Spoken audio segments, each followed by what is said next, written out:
In every city, there are streets that look calm in the daylight but hold their breath at night. This story begins on one of those streets. A silver sedan glides through the early evening haze of Brookdale City. Inside sits David Ellis, 42, calm-faced, thoughtful, the kind of man who always waves to his neighbors. He's wearing a dark suit, his tie loosened after another long day at City Hall.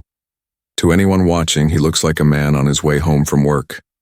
To one officer parked at the corner, he looks like something else entirely. The flashing lights appear suddenly behind him, red and blue reflections spinning in the rearview mirror. David's chest tightens, not from guilt but from recognition. He knows this moment. Every black father he knows has rehearsed it. He signals, pulls to the shoulder, switches off the engine, and takes a slow breath. Hands on the wheel. Interior light on. Calm, controlled, careful. The officer steps out, tall, pale, face hard. Boots scrape the asphalt as he approaches. His voice cuts the quiet. License and registration now. David's tone stays measured. Of course, officer. May I ask what I was stopped for? The flashlight beam doesn't blink. Did I ask you a question?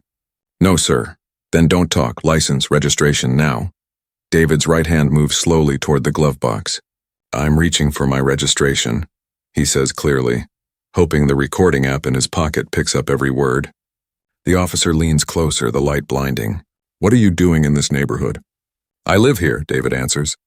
I'm heading home from work. At this hour? In a suit in this part of town? The disbelief drips from the officer's tone like oil on water. Yes, sir, David replies. I'm a public servant. Public servant, the officer repeats, the phrase bending into mockery. Step out of the car. David opens the door, steps into the heat of the evening, and places his palms against the car hood. The metal burns, but he doesn't move. Traffic slows. People watch. No one intervenes. The officer presses a hand between his shoulders. Spread your feet, wider, David obeys. He can smell the officer's breath, coffee, tension, and authority unchecked. You know how many break-ins we've had here? The officer says. I don't, sir. Don't get smart, David stays silent. The world has narrowed to one sound, the soft whine of the flashlight battery dying. Behind them, a second patrol car rolls up. A younger officer steps out. He bends, picks up David's wallet that had fallen open, flips through the contents, then stops. His face drains of color. He whispers something to the older officer. The air shifts. The first officer freezes, eyes darting to the license in his partner's hand. He reads the name again. Then again, David Ellis, mayor of Brookdale City. The silence thickens until it feels like gravity itself has changed. The officer clears his throat. Sir, your taillight looked dim. You're free to go. David turns his head slightly. Both lights work fine. Checked them this morning. Well, maybe it was just the angle, the officer says, voice suddenly soft. My apologies, Mayor Ellis. David accepts the license, meets the man's eyes, and asks, if this said David Ellis, teacher, would we be having this same conversation? The officer's jaw locks. I treat everyone the same. Do you? David asks quietly. The question hangs between them, heavier than the badge on the officer's chest. David gets back into his car and drives away, the heat of the hood still burning on his palms. But something deeper has ignited, something that won't cool down easily, because this wasn't just a traffic stop. It was a mirror held up to a city that pretends not to see its own reflection. As he merges back into traffic, his phone buzzes on the seat beside him. A reminder. Tyler's soccer game, 5 p.m. He glances at the time. He still has 15 minutes. He'll make it, he always makes it. But tonight he knows something has changed forever. David Ellis didn't speak for the first few miles. His hands rested tight on the steering wheel, his mind spinning between anger and disbelief. He had done everything right, every move rehearsed, every word careful. Yet still, it happened. Again. The city skyline glowed behind him, sharp and distant. His phone buzzed. A message from his wife, Monica. Dinner's ready. Tyler's game started at 5. Drive safe, he typed back. Almost there. Save me a plate. The lie felt heavier than it should have. When he finally reached the field, Tyler was just finishing his second half. The boy waved from the pitch, sweat on his forehead, joy untouched by the world that waited for him. David smiled and waved back. The sound of laughter and cheers filled the park. Everything looked ordinary, but ordinary felt like a luxury he no longer believed in. After the game, Tyler ran to him. "Dad, you saw my goal, right?" "I did, buddy. Perfect shot. You promised you wouldn't be late this time." And I wasn't. They hugged. It was warm, grounding, real. Yet even as he held his son, David's mind replayed the officer's words. In this neighborhood. At this hour. In that suit. At home, Monica stirred soup on the stove. The house smelled like basil and bread. "How was the meeting?" she asked. Long, predictable. Same argument, different voices. "City council again?" He nodded. "Budget debate. Police funding versus community programs. Everyone talks, nobody listens." He sat at the table, staring at his untouched bowl. "Something happen?" Monica asked. He hesitated, then told her. Every word, every look, every pause. When he finished, she stood still for a long moment. "How many times now?" she asked quietly. "Does it matter?" "Yes, because it keeps happening. To you, to others, and they act like it's just procedure." David leaned back. "If I wasn't the mayor, I don't know what would have happened." "That's the point," Monica said. "And you can't keep pretending it's not." Later that night, after the kids had gone to bed, David sat at his desk. The glow of his laptop cast long shadows across the room. He opened his personal account, not the official mayor's one, but his own, and began to type. "Tonight I was pulled over in my own neighborhood. No violation, no explanation. I was told to step out of my car, hands on the hood, while traffic passed and people stared. When the officer saw my ID and realized I was the mayor, everything changed. My question is simple. How many people never get that moment where it changes? This has to stop." He hovered over the post button. Monica stood in the doorway, arms folded. "If not you, David, then who?" He clicked. Within an hour, his phone buzzed nonstop. By midnight, it had over 500 shares. By dawn, thousands. The comments poured in, some outraged, others skeptical, a few venomous. But then came stories. Dozens at first, then hundreds. "My son was stopped 3 times this year for no reason. I live in Brookdale. Same officer. Same line. What are you doing here? I was pulled over for a broken light that wasn't broken." The pattern emerged like a stain spreading across the surface of something everyone had pretended was clean. By 10 a.m., the local paper called for comment. By noon, so did the evening news. By 3, an email arrived from Clara James, an investigative journalist. "Mayor Ellis, I've been tracking data on traffic stops in the East District for 2 years. The numbers don't add up. I'd like to talk." He met her that afternoon in a small cafe near City Hall. She was direct, sharp-eyed, with a laptop full of charts. "The department claims transparency," she said, "but they've delayed every public records request. I can't get full data without help from inside." "You'll have it," David said. "And your story?" "Can I use it?" "Use it. All of it." That evening, the police department released a short statement. Calculated, careful, empty. "We are committed to fairness and transparency. An internal review has been initiated. No name. No details. No accountability."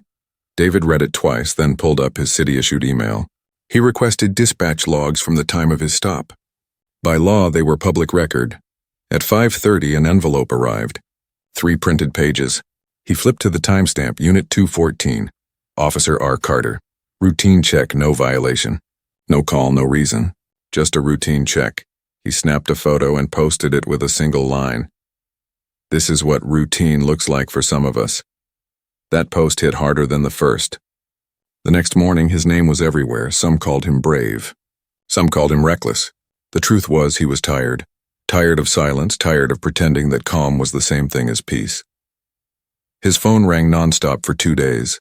Stories poured in from teachers, nurses, mechanics, and parents. He wrote every name down, 27 by the end of the second night. Then came a text from an unknown number. "Mr. Ellis, I'm Daniel Price. I teach at Westbrook High. Same officer stopped me in May. I didn't report it because I thought no one would care. But I have dashcam footage. If you want it, it's yours," David replied instantly. "I want it, and your story."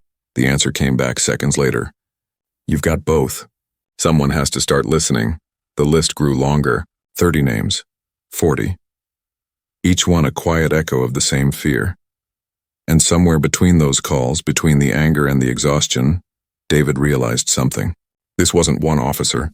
It was an entire pattern stitched into the city's uniform, and patterns only change when someone tears the fabric open for everyone to see. He was ready to pull the first thread. The sun rose over Brookdale City, wrapped in the quiet before a storm. David Ellis barely slept. The sound of his phone vibrating through the night became background noise. Every new message carried either gratitude or hate. There was no middle ground anymore. By morning, his face was on local news. Mayor Ellis challenges police conduct. Reporters called his office. Council members left cautious voicemails. A few allies texted him in private. Be careful. They're already talking about you behind closed doors. He didn't answer any of them. He was already meeting Clara James at the Tribune office downtown. Clara had dark circles under her eyes and an open laptop glowing with spreadsheets. I got it, she said, voice shaking with adrenaline. The data. Someone inside leaked it. David leaned over the screen. Thousands of entries. Traffic stops logged from the East District over the last 2 years. Officer names, driver demographics, outcomes. Look here, Clara said, scrolling fast. 12 officers. 87% of the stops in Sector 3 are people of color. And look at this one. Officer Ryan Carter. 74 stops. 69 of them Black or Latino drivers. David's breath caught. That's him. I know, Clara said quietly. The one who pulled you over. The room fell silent for a long moment. Then David said, We're not sitting on this. Clara's fingers flew over the keyboard. We won't, but the department will fight back. I've seen this before. They'll call it coincidence, then a clerical error, then blame faulty reporting. Then we make it impossible to ignore, David said. Numbers don't lie, but Brookdale's power structure wasn't built on truth. It was built on pressure, and it pushed back fast. That afternoon, the police union held a press conference. Cameras flashed. Flags waved in the background. The union president, Philip Drummond, spoke with polished outrage. Officer Ryan Carter has served honorably for 9 years, he declared. These allegations are politically motivated. Our officers risk their lives daily. It's disappointing to see city leadership vilify those sworn to protect us. The headline wrote itself. Police union accuses mayor of dividing Brookdale. By evening, the city was split clean in half. Hashtags trended on both sides. Justice for Brookdale clashed with Support Our Police. At home, Monica watched the coverage in silence. The living room felt smaller, the walls heavier. Tyler played quietly in the corner, pretending not to notice the tension. They're turning it on you, Monica said finally. I expected that. They're saying you're anti-police. I'm anti-abuse, he said. There's a difference. That night, his inbox filled with threats, some anonymous, some local. Back off or your family pays. We know where your kids go to school. Accidents happen, Mayor. He didn't tell Monica about most of them. She was already on edge. The next morning, Clara texted, Meet me. You need to see this. In the small coffee shop where they met, she slid a USB drive across the table. It's from an anonymous address, she said. Someone inside the department. David plugged it into his laptop. 3 PDFs appeared. Internal emails. The first, Detective Laura Green to Chief Warren Holt. Subject, complaint number 5472, Officer Carter. This is the 18th profiling complaint in 6 years, recommending full investigation. The reply came 40 minutes later. Proceed with interview only. Keep internal. No press involvement. The next email. Union VP to the Chief. We can't keep reopening every complaint. Without hard video evidence, civilian statements are hearsay. Mark this unfounded before it spreads. The last one sealed it. Agreed, close case. Maintain discretion. David exhaled slowly. They buried them. Every single one. Clara nodded. This isn't one bad cop, David. It's a structure built to protect him. He stared at the screen. Then we tear it down. They released the data publicly 3 days later. The article dropped at 6 a.m. Traffic stop disparities exposed deep bias in Brookdale PD.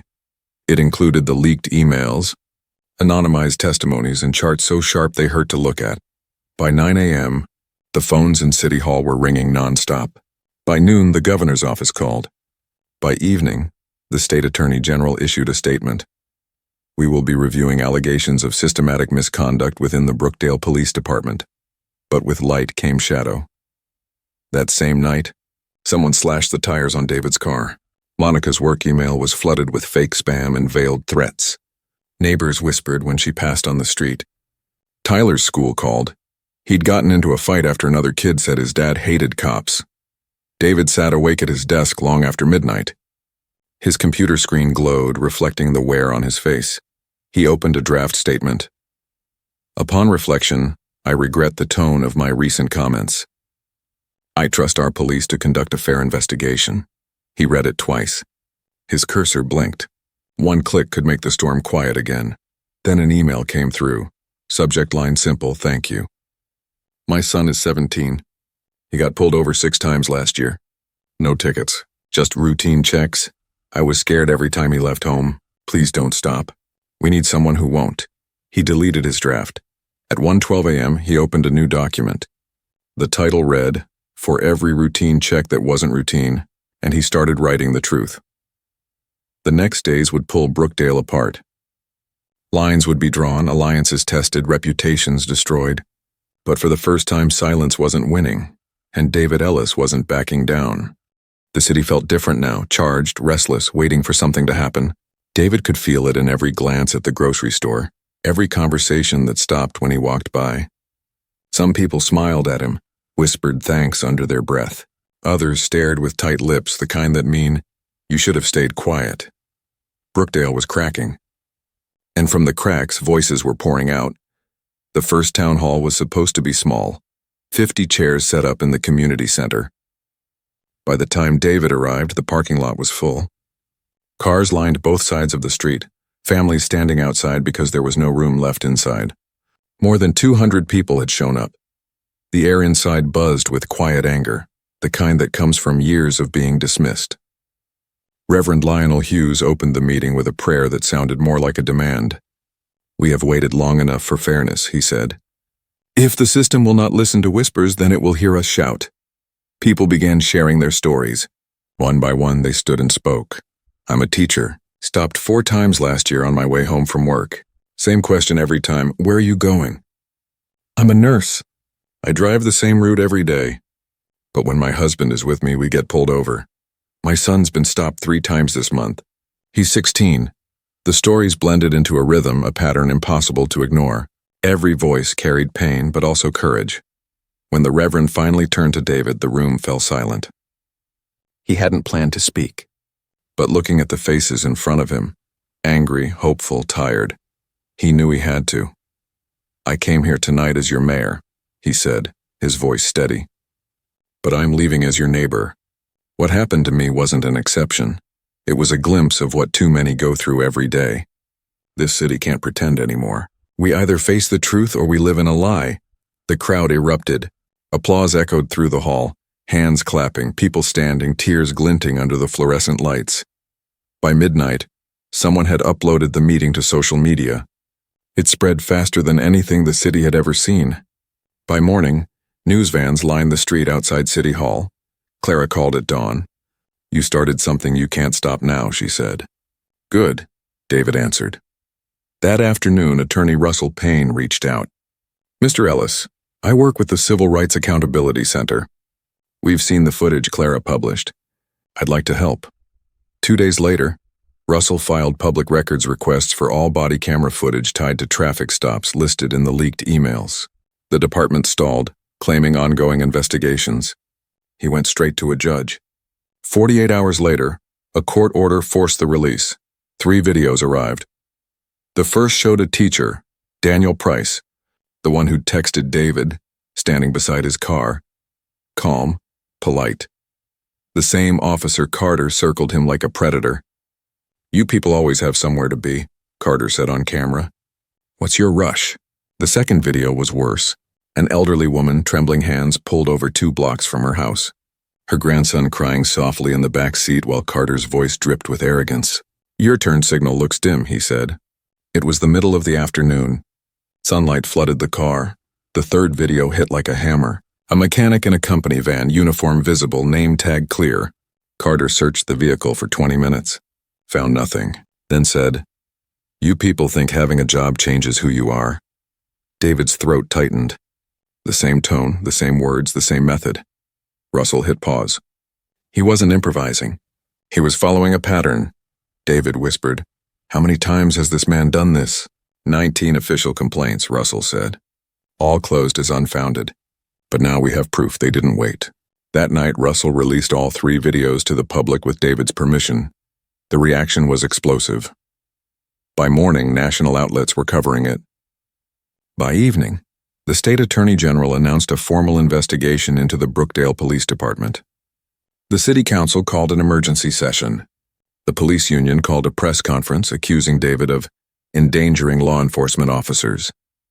The union president's words dripped with practiced outrage. "Our officers deserve support, not betrayal," he said. David watched it live with Monica beside him. Her hand trembled as she held his. "They're making you the enemy," she said softly. "They already decided I was," he replied. The threats grew bolder. Anonymous messages, photos of their house. One email read, "Accidents can happen to mayors too." Another, "You won't make it to the next election." The police claimed they were investigating the threats, but no one was ever questioned. At home, the fear became heavier. Monica took time off work. Tyler started having nightmares. Their daughter Zoe came home crying after a friend's parent said her father was anti-police. That night, David sat alone in his office. The blinds were closed. A single desk lamp flickered. In front of him lay 2 paths: issue a public apology and quiet the fire, or keep going and risk everything. He opened his laptop. The cursor blinked in a blank statement draft. He typed 1 sentence, then deleted it. Then an email came through. No subject, no name, just words that burned through the screen.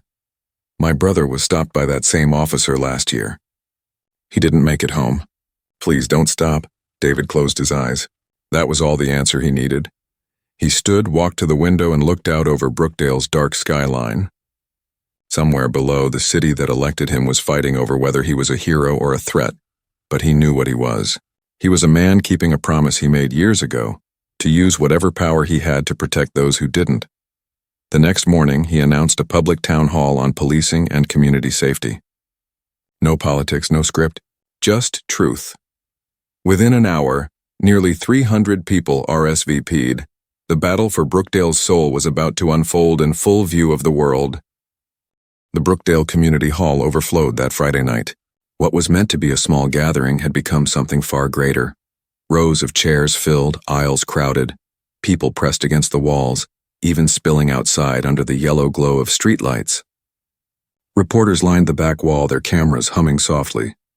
The smell of summer sweat and anticipation hung thick in the air. David Ellis stood near the entrance, his pulse steady but heavy. He had expected a crowd. He hadn't expected this, the feeling that the whole city had finally decided to show up. Reverend Hughes approached, his voice low and firm. "They don't want speeches tonight," he said. "They want truth." David nodded. "Then that's what they'll get."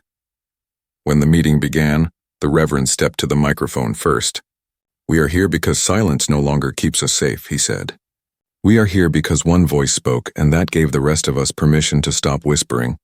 He gestured to the crowd.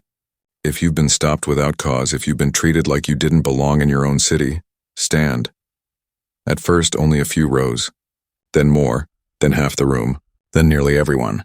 David's chest tightened. It was no longer just data on a screen. It was living evidence, breathing proof of everything he had been fighting to expose. The testimonies came next. Daniel Price went first, the teacher with the dashcam video. "I teach my students that honesty matters. But when you're sitting on the curb with your hands behind your back for doing nothing, honesty feels like a joke." Then came Mrs. Langley, the retired nurse. "When my grandson asked if we were in trouble, I told him no," she said, her voice trembling. "But I lied, because I knew what that officer saw when he looked at me. He didn't see a nurse. He saw a threat. Every story carried weight. Every pause felt like a wound reopening." When the last speaker sat down, Reverend Hughes turned toward David. "Mayor Ellis, people came tonight because you started this. Now they need to know what comes next." David walked to the microphone slowly, his footsteps echoing against the floor. He looked out at the faces of fear, exhaustion, determination. "I'm not standing here as your mayor tonight," he began. "I'm standing here as a man who's been where you've been, who's felt the same dread when those lights flash behind you, Who's had to teach his son the rules of survival before teaching him how to drive? The crowd was utterly silent. I wish I could tell you this would be easy. That change will come because it should, but it won't. It will come because we demand it and because we refuse to stop demanding it. The applause began soft, then grew into a roar that filled the hall. By morning, every major outlet had covered the story. The footage from the meeting went viral. Tens of thousands of people across the country watched the faces of Brookdale residents telling their truth. The following week, an emergency city council hearing was announced. It would be televised live. The agenda: whether to launch an independent investigation into Officer Carter and the Brookdale Police Department. That night, the council chamber was packed. Officers in uniform lined the back wall.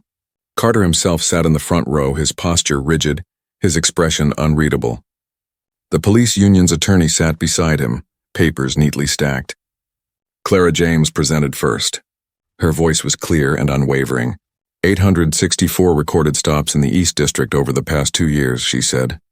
78% of those drivers were Black or Latino in a neighborhood that is 60% white. That's not coincidence. That's pattern. And patterns reveal truth. She displayed charts, photos, and the leaked emails. 19 complaints filed against one officer. Not one sustained. The system investigated itself and cleared itself 19 times. Russell Payne followed. The law is not a suggestion, he said. Equal protection is not optional. If this council refuses to act, the state will. And if the state doesn't, the federal government will. Then came the citizens. Daniel Price, Mrs. Langley, a mechanic named Hector, a social worker named Lila. Each one telling the same story with different details. Each one breaking the illusion of isolated incidents. By the time they finished, even the air seemed heavier. Finally, David stood. This isn't about one man in uniform, he said, voice calm but unyielding. It's about what we allow a badge to mean. When an officer stops a man for simply existing, that's not protection, that's control. And when we excuse it, we trade justice for comfort. Councilwoman Crane, long one of the department's staunchest defenders, spoke next. I've supported law enforcement my entire career, she said. But supporting them means holding them accountable. I move that we approve an independent investigation, suspend Officer Carter pending its findings, and enforce mandatory body camera policy with 0 exceptions. The chamber went still. The vote began. One by one, hands rose. 6 yes, 3 no. The motion passed. For a heartbeat, no one moved. Then applause erupted. Wild, unrestrained, cathartic. People wept openly. Some hugged strangers. Carter sat motionless, eyes fixed forward. His lawyer whispered something, but he didn't respond. For the first time, he looked small. David exhaled, his shoulders lowering for the first time in weeks. The gavel hit the table. The meeting adjourned. Justice wasn't done, but it had finally started moving. Months later, the independent investigations report was released. 87 pages confirming systematic bias, procedural violations, and leadership negligence. Carter resigned for personal reasons. The police chief followed soon after. Brookdale instituted quarterly transparency reports and created a civilian oversight board with full authority. For the first time in decades, traffic stop data began to reflect the city's true population. Change didn't come overnight, but it came. Clara won a journalism award. Russell became head of the state's new accountability task force, and David, he simply kept working. One evening, standing at his office window overlooking the quiet city, he watched his son Tyler ride his bike down the street, waving to a patrol car that slowed politely to let him pass. David smiled. Maybe the next generation wouldn't have to rehearse fear. Maybe they could just live. What began with one stop, one insult, and one ID card had become something larger than any title or office, because power is only worth having when you use it to protect those who don't. And that was the promise David Ellis kept.